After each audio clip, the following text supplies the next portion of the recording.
पालखी सोहळ्याच्या निमित्तानं पुणे शहरातील वाहतुकीत बदल। उद्या दुपारी 2 नंतर शहरातील अनेक मुख्य रस्ते बंद राहणार।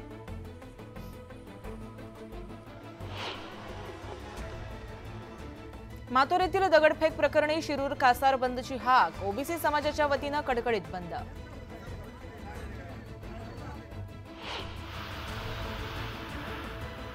पुढील 4 दिवस पावसाचा जोर वाढणार। पावसाला पूरक वातावरण। पुणे वेधशाळेचा अंदाज।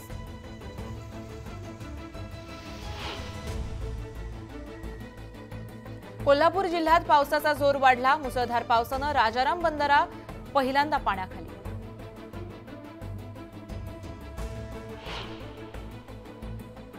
मालवणमध्ये 3 घरांवर वडाचं झाड कोसळलं। लाखोंचं नुकसान। सुदैवानं कोणतीही जीवितहानी झालेली नाही।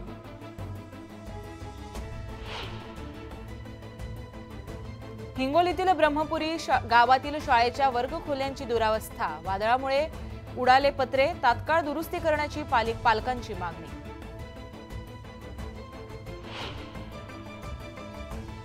नंदुरबारमध्ये जिल्हाधिकारी कार्यालयासमोर आंदोलन। आंदोलकांकडून 20 मागण्या पूर्ण करण्याचा आग्रह।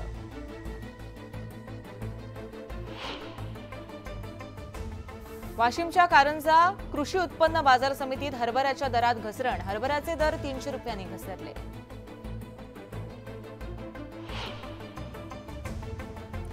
पुण्यात झिका व्हायरसचा शिरकाव। पालिकेकडून 3000 घरांचं सर्वेक्षण।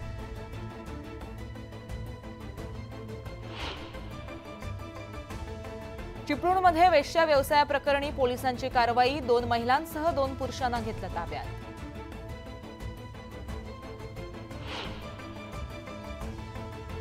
बुलढाण्याच्या गिरडा गावामध्ये बिबट्यांचा धुमाकूळ। 1 मादी आणि 1 नर बिबट्या पिंजऱ्यात कैद।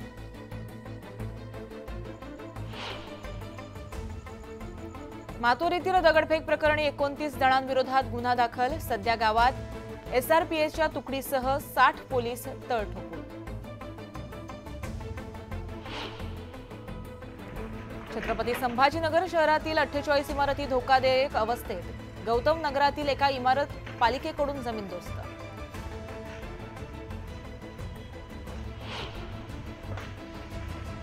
धाराशिवमध्ये रिक्षा संघटना आक्रमक। विना परमिट रिक्षा वाहतूक बंद करण्याच्या मागणीसाठी जिल्हाधिकाऱ्यांना घेराव।